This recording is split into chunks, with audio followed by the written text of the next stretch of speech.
శ్రీ గురుభ్యో నమః. శ్రీమాత్రే నమః. తారాకాంతి తిరస్కారి నాసాభరణ భాసురా. తారాకాంతి తిరస్కారి నాసాభరణ భాసురా. మనము ముందు నామంలో నాసిక ఎలా ఉందో చెప్పుకున్నాం. ఆ నాసికకి ఆవిడకి ఆభరణములు ఉన్నాయట. అయితే ఈ ఆభరణం ఎలా ఉంది? పైన ఒకటి అంటే ఇక్కడ మనకి రెండు రకాలుగా చెప్తారు. ఒకటేమో రెండు ముక్కులకు ఉందని, అంటే ఒక ముక్కుకి పగడము ఎర్రని కాంతి, ఒక ముక్కుకి వజ్రము తెల్లని కాంతి అని. లేదా బులాకి ధరించింది అంటారు, అంటే ఆ మధ్య ముక్కుకు పెట్టుకుంటారు చూడండి, దాన్ని బులాకి అంటే అదేమో పైన ఈ అరుణ కాంతితో ఉండి కింద ముత్యము ఎర్రని కాంతితో వెలుగుతుంది. మాణిక్యం ఎరుపు కదా, మాణిక్యము ముక్కు పైన ఉంటే కింద బులాకి వేలాడేదాన్ని ముత్యం అంటారు. ముత్యం తెల్లగా ఉంటుంది. ఈ ఎలా వీటి కాంతి ఎలా ఉందిట?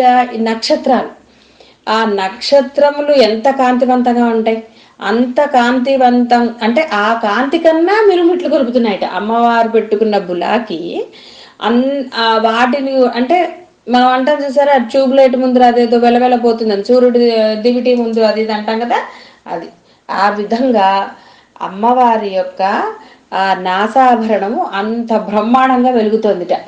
ఆ యొక్క కాంతులు ఆమె ముఖమునందు భాసిస్తున్నాయిట. అంటే అమ్మవారి వదనం ఎంత అందంగా ఉందో, ఎలా ఉందో మనం చంద్రుడితో ఎలా పోల్చామో అన్ని గుర్తున్నాయి కదా, లేకపోతే ఒకసారి చూసుకోండి. అందులో రిఫ్లెక్షన్ వస్తుంది అనమాట. అమ్మ యొక్క వదనంలో ఈ ఎర్రని తెల్లని కాంతుల రిఫ్లెక్షన్ వస్తుంది, క్షమత, అవి ప్రతిఫలిస్తున్నాయి అనమాట. అంటే ఇంకా వెలుగుతోందిట మనకి. చూడండి, ఏదన్నా అర్థం మనకి ఇట్లా పెట్టినప్పుడు మన మొహం మీద అది పడి మనం అంటాం మెరుస్తుంది, అలా అంటాం కదా, చెంకీలు అంటుకున్న. ఆ విధంగా, అంటే ఒక ఉపమానంకి చెప్పానండి. ఆ విధంగా అమ్మ యొక్క నాసాభరణము అంత ప్రకాశవంతంగా ఉన్నాయిట. అంటే ఒక అర్థం ప్రకారం మాణిక్యము కింద ఇది వేలాడుతుందని. అలా కాకుండా కొంత ఇంకొక అర్థంలో ఏం చెప్తారంటే వాళ్ళు, కాదు అమ్మ రెండు ముక్కులకి ఆభరణాలు ధరించింది, ఒకటి పగడము రెండవదేమో వజ్రము అన్నారు. పగడం మెరుపు కాంతులు కదా, మన పగడాల కంటే మెరుపులు ఉండవు. అమ్మ ధరించే పగడం అసలైన పగడం కాబట్టి అది ఎరుపు వర్ణము, ఇటు వజ్రం పెట్టుకుంది. ఆ విధంగా అమ్మ యొక్క నాసాభరణాలు అంత కాంతివంతంగా ఉన్నాయని చెప్పటం అర్థం. అయితే ఇక్కడ మరి మనకేమో అంతరార్థం కావాలి. ఇప్పుడు అంతరార్థం ఏమిటి దీంట్లో? నేను నాసికగా చెప్పేశాం. ఇప్పుడు ఇక్కడ ఏం చెప్తారు అంటే, ఆ తారహ అంటే ఇంకొక అర్థం ప్రణవము అని అర్థం మనకి. కాబట్టి ఇక్కడ అమ్మ ఆ నాసికకి ప్రణవాన్ని ఆభరణంగా ధరించింది అని ఇంకొక అర్థం. కాబట్టి ఆ ప్రణవము ఉందంటే, ప్రణవం దేనికండి మళ్ళీ సంకేతం? ఉచ్ఛ్వాస నిశ్వాసాలకే కదా. అమ్మ యొక్క ఈ బుల్లాకి మధ్యలో పెట్టుకుంటారు కదా, ఉచ్ఛ్వాస నిశ్వాసాలకి అది కదులుతూ ఉంటుందిట. ఆ విధంగా, అంటే అది ఓంకార ప్రతిరూపం అనుకుందాం ఇప్పుడు. అంటే ఈ ప్రణవం మనము మెడిటేషన్ చేసినప్పుడు అదే కదా చెప్పేది, లోపలికి పీల్చి బయటకు వదలటం, ఇవన్నీ చెప్తున్నారు కదా. అది చెప్పినప్పుడు అంటే మనం ఫస్ట్ ఓంకారమే కదా చేస్తాము. ఆ ఓంకారమే అమ్మ యొక్క ఆభరణము అని అర్థం ఇక్కడ.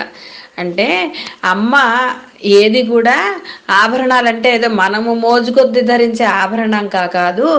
ఓంకారమే మొదట, ఆ డమరుకం నుంచి పుట్టింది ఓంకారం. ఓంకారమే అమ్మ యొక్క ఆభరణం అన్నారు.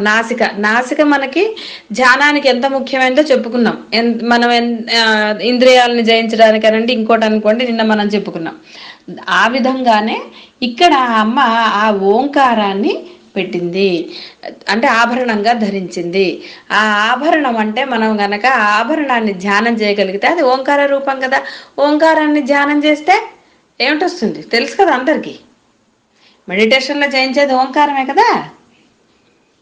ఓంకారాన్ని జపిస్తే ఏంటొస్తుంది అది కూడా తెలుసు. అయితే ఇక్కడ కొన్ని మీరు గుర్తుంచుకోండి. లౌకికంలో మీరు వెళ్ళిపోయి అవన్నీ నేర్పిస్తున్నారు, ఇక్కడ నేర్పిస్తున్నారు, అలాంటివన్నీ అంటే వాళ్ళు నిజంగా సుశిక్షితులైతే వాళ్ళ దగ్గర నేర్చుకోండి, అంతే తప్ప వాళ్ళు ఏదో మనకి ఇవి చెప్పేస్తారు ప్రణవంతో, ఉచ్ఛ్వాస నిశ్వాసాలు చెప్పేస్తారు మనం నేర్చుకుందాం అంటే అలాంటి జోలికి వెళ్ళకండి. ముందర చెప్పుకున్నట్టే మనకి శ్వాసలో తేడాలు వస్తాయి. మన శ్వాసలు అసలే లెక్కతో ఇచ్చిందమ్మ. మన అమ్మ దగ్గరికి చేరుకోకుండా మన శ్వాసలు అయిపోకూడదు, దాచుకోవాలి కదా. అందుకని మన శ్వాసల్ని మనం దాచుకుందాము. అమ్మ అవేం ఇంపార్టెంట్ అని చెప్పలేదు. చేసుకునేవాడికి శ్రద్ధగా చేసి ఒక గురువుని ఆశ్రయించి, సద్గురువుని ఆశ్రయించి అది మనం నేర్చుకోవచ్చు, దాంట్లో తప్పులేదు. కానీ మనం అనవసరమైన అంటే ఉన్న సమయాన్ని ఇప్పుడు మనకి దొరకటం దుర్లభం కాబట్టి ఆ ప్రణవాన్ని ఎలా పలకాలి, ఉచ్ఛ్వాస నిశ్వాసాలతో కలిపి అనేది గురువు మనకి దొరకాలి. అంత శ్రద్ధగా ఓపికగా అసలు అర్థం తత్వం తెలిసిన వాడు నేర్పించినప్పుడు దానివల్ల మనకి వెంటనే అమ్మ దొరుకుతుంది. కానీ ఇప్పుడు మనకు అలా దొరకటం కష్టం కాబట్టి సమయాన్ని వృధా చేసుకోకుండా, అదే సమయంలో మన శ్వాసలను వృధా చేసుకోకుండా మనము అమ్మ దగ్గరికి వెళ్ళాలి. అంటే మనం ఇది తెలుసుకుందాం అంతరార్థం. ఈ విధంగా ప్రణవం ఎంత ముఖ్యమైనది, ప్రణవానికి ఎంతటి మహత్తుంది అంటే అమ్మ నాసికలో ధరించిందంటేనే మనకు అర్థమవుతుంది కదా ప్రణవాన్ని. కాబట్టి ప్రణవం అనేది, ఓంకారం అనేది మనం ఒట్టిగా ఇచ్చేయడానికి లేదు. ఓంకారం అనేది చాలా గొప్ప మంత్రం. అది అసలు దాన్ని మనం గురువుగా అంటే సద్గురువు దగ్గరనే మనం స్వీకరించి మనం ప్రణవాన్ని ఉచ్చరించాలి. శుభం భూయాత్. సర్వం శ్రీ లలితాచరణారవిందార్పణమస్తు.